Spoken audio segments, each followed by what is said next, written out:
യുഎസിലെ ഓക്ലഹോമയിൽ social media ഇൻഫ്ലുവൻസറായിരുന്ന യുവതിയെ വെടിവെച്ച് കൊന്ന ശേഷം ഭർത്താവ് ജീവനൊടുക്കി. ഇൻഫ്ലുവൻസറായ സാറ ഗിൽസൺ ആണ് കൊല്ലപ്പെട്ടത്. ഭർത്താവ് ജെറമിയ ഷോൺ ഡഫിയാണ് സാറയെ വെടിവെച്ച് കൊന്ന ശേഷം സ്വയം വെടിയുതിർത്ത് ജീവനൊടുക്കിയത്.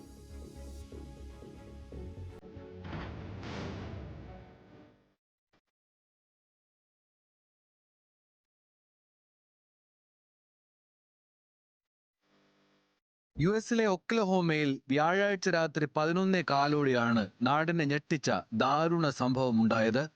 ഇരുവരും തമ്മിൽ വിവാഹമോചന നടപടികൾ പുരോഗമിച്ചുകൊണ്ടിരിക്കുകയായിരുന്നു.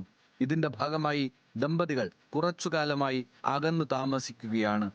ഒവാസോയിലെ സാറയുടെ വീട്ടിലേക്ക് അതിക്രമിച്ചെത്തിയ ജെറമിയ അവിടെ വച്ച് കൃത്യം നടത്തുകയായിരുന്നു.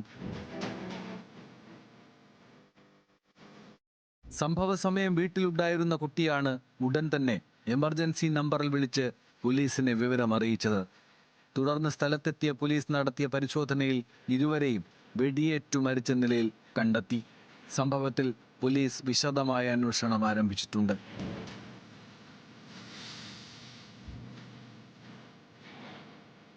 കൊലപാതകത്തിന് 2 ആഴ്ച മുൻപ് സാറ ഗിൽസൺ ടിക്ടോക്കിലൂടെ ഭർത്താവിനെതിരെ ഗുരുതരമായ ആരോപണങ്ങളുമായി രംഗത്തെത്തിയിരുന്നു.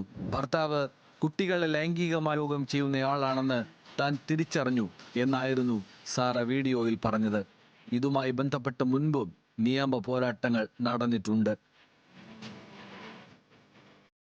2021 ഭർത്താവിൽ നിന്ന് സംരക്ഷണം തേടി സാറ 2 തവണ കോടതിയെ സമീപിച്ചിരുന്നുവെങ്കിലും അന്ന് ആ അപേക്ഷകൾ തള്ളപ്പെടുകയായിരുന്നു. എന്നാൽ ഈ വർഷം ജൂണിൽ സാറ വീണ്ടും കോടതിയെ സമീപിക്കുകയും ഇത്തവണ കോടതി സംരക്ഷണ ഉത്തരവ് അനുവദിക്കുകയും ചെയ്തു. ഈ ഉത്തരവ് പ്രകാരം സാറ താമസിക്കുന്ന വീട്ടിൽ നിന്ന് ജെറമിയ മാറി താമസിക്കണമെന്നും സാറയിൽ നിന്ന് കുറഞ്ഞത് 100 യാർഡ് അകലം പാലിക്കണമെന്നും കോടതി കർശന നിർദ്ദേശം നൽകിയിരുന്നു. ഈ വിലക്കുകൾ ലംഘിച്ചാണ് പ്രതി ക്രൂരകൃത്യം നടത്തിയത്. ജെറമിയയ്ക്കെതിരെ മുൻപും സമാനമായ രീതിയിൽ മറ്റു ഗുരുതരമായ ആരോപണങ്ങൾ ഉയർന്നിട്ടുണ്ട്. മറ്റൊരു സ്ത്രീ തൻ്റെ 15-കാരിയായ മകൾക്കു വേണ്ടിയും ജെറമിയയ്ക്കെതിരെ കോടതിയിൽ നിന്ന് സംരക്ഷണ ഉത്തരവ് വാങ്ങിയിരുന്നു.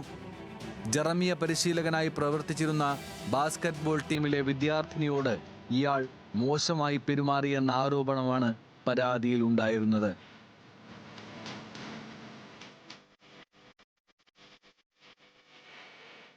International desk news Malayalam.